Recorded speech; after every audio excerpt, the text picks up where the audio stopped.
नजरीन, drama serial 2 की आज की वीडियो बहुत दिलचस्प है, पूरी देखिएगा। चैनल को सब्सक्राइब नहीं किया तो सब्सक्राइब जरूर कर लीजिएगा। आबदा बेगम अपने ज़मीर के हाथों मुजरिम बनी हुई थी। मैंने आलियान को पुलिस कस्टडी में रखवाकर अच्छा नहीं किया। उसका दुख सच्चा है। साद ने निशा की कदर नहीं की, उस पर टॉर्चर करता रहा। वो बेचारी इस दुनिया से चली गई। काश मैं साद और निशा की शादी ही ना करवाती। पता नहीं ये हिना कहाँ रह गई है। कभी कभी मुझे लगता है कि ये लड़की इतनी सीधी है नहीं जितनी लगती है। मुझे लगता है ये साद से नहीं, साद के स्टेटस से प्यार करती है। शादी का नाम लिया तो हिना ने भी साफ इनकार कर दिया और साद ने भी। चलो, साद की तो मुझे समझ आती है मगर हिना की नहीं। अब्दा बेगम साद को और हिना को शराब और सिगरेट नोशी करते हुए देखती है। ओ मेरे खुदाया, ये लड़की तो बिल्कुल साद जैसी है। जरूर कोई गड़बड़ है। जिस तरह से साद के साथ बैठकर स्मोकिंग और ड्रिंकिंग कर रही है, बिल्कुल ही नहीं लगती कि दिखावा कर रही है। ये तो अति मुजरिम लगती है। मैं क्या करूं, मेरा बेटा इसको नहीं छोड़ेगा। जेडी बार बार हिना को कॉल कर रहा था। पता नहीं कहां मर गई। मैं कब से कॉल्स कर रहा हूं। हिना बार बार जेडी की कॉल्स देख रही थी। साद हिना का मोबाइल लेकर बंद कर देता है। जब तक मैं और तुम हैं, कोई तुम्हें कॉल नहीं करेगा। साद जैसे ही नशे में धुत होकर गिरता है, हिना जेडी को कॉल करती है। जेडी कहता है, मेरी कॉल रिसीव क्यों नहीं कर रही थी तुम? तुम्हारा दिमाग तो खराब नहीं हो गया? कोई जरूरी बात हो सकती है। हिना कहती है, क्या करूं, कब से इस पागल के साथ थी। मजाल है जो मुझे हिलने भी दे रहा हो। पता नहीं कब मेरी इससे जान छूटेगी। अब्दा बेगम हिना की बातें सुन लेती है। हिना अब्दा बेगम को देखती है। आंटी, वो घर से कॉल थी, जैसे उसे पता लग गया हो कि अब्दा बेगम ने सब सुन लिया है। हिना जल्दी से घर से निकल जाती है। अब्दा बेगम को नींद नहीं आ रही थी। साद इसके सामने नशे में धुत पड़ा हुआ था। साद और हिना जाने लगते हैं। अब्दा बेगम कहती है, बेटा साद को ड्रग्स से दूर रखना। तुम्हें पता है कि यूएसए के कानून बहुत सख्त हैं। मैं नहीं चाहती कि ये वहां जाकर किसी और मुसीबत में पड़ जाए।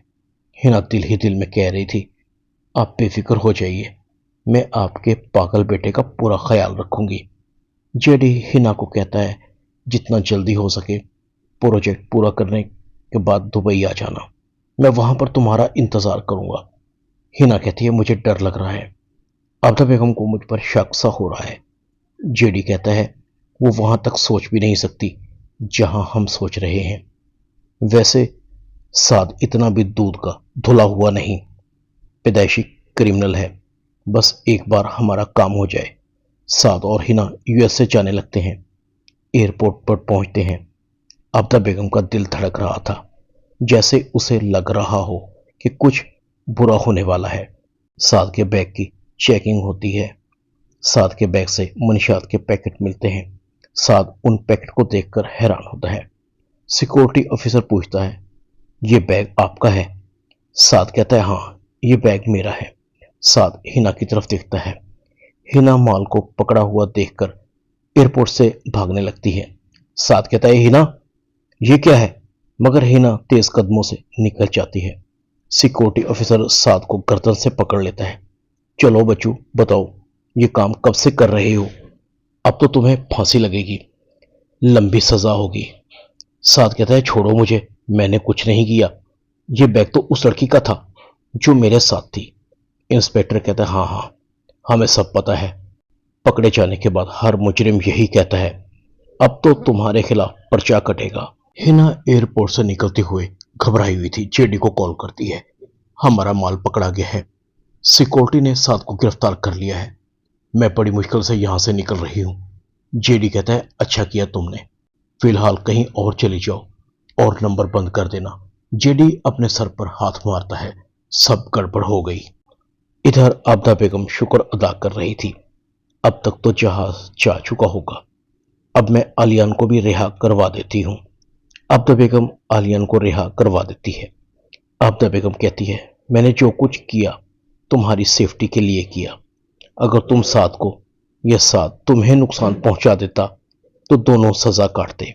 तुम्हें एक बार फिर मेरी वजह से अजियत पहुंची, मैं शर्मिंदा हूं। आलियान कहता है, आपने ठीक नहीं किया, آپ ایک مجرم کو بچا رہی ہیں۔ اتنے میں عبدہ بیگم کو ایئرپورٹ سے کال آتی ہے۔ انسپیکٹر کہتا ہے آپ کا بیٹا منشیات سمگلنگ کے کیس میں پکڑا گیا ہے، اس پر سیریس چارجز لگے ہیں۔ عبدہ بیگم کا سر گھومتا ہے، اس کے پیروں کے نیچے سے زمین گھوم رہی تھی۔ عبدہ بیگم گرنے لگتی ہے۔ مجھے ایئرپورٹ لے چلو۔ عبدہ بیگم جیسے ہی ایئرپورٹ پر پہنچتی ہے، سعد کو سیکورٹی والے گھسیٹ کر لے کر جا رہے تھے اور عالیان سعد کو بے بس دیکھ رہا تھا۔ عالیان عبدہ بیگم کو آسرا دیتا ہے۔ اسفر صدیقی کا بیٹا اپنے انجام کو پہنچ گیا تھا۔ اسفر صدیقی کی ماں کہتی ہے تمہارے تکبر نے اور ہٹ درمی نے احسن کی زندگی برباد کر دی۔ تم نے جو بویا تھا وہی کاٹا، کسی کا کچھ نہیں بگڑا۔ احسن اب عمر قید کی سزا کاٹے گا۔ اسفر کہتا ہے امی ایک بار پھر اس لڑکی کے بھائی کے پاس آپ جائیں، ان کا مقصد احسن کو سزا دلوانا تھا نا، وہ اسے مل گئی، انہیں منانے کی کوشش کریں۔ احسن میرا بیٹا ہی نہیں، آپ کا پوتا بھی ہے، آپ اس سے بہت پیار کرتی ہیں نا۔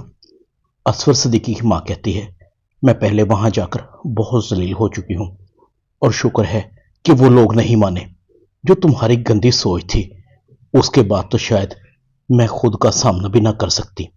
اسفر صدیقی کہتا ہے غلطی ہو گئی، مجھے معاف کر دیں۔ اسفر صدیقی کی ماں کہتی ہے معافی مجھ سے نہیں، اللہ سے مانگو یا پھر ان لوگوں سے جن کے ساتھ تم نے زیادتی کی ہے۔ کیا کچھ نہیں کیا تم نے ان لوگوں کے ساتھ؟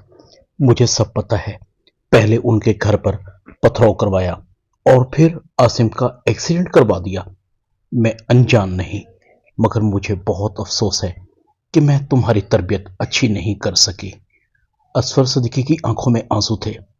میں ٹوٹ چکا ہوں، یہ دولت میرے کس کام کی جو میرے بیٹے کی رہائی میں کام نہ آ سکی۔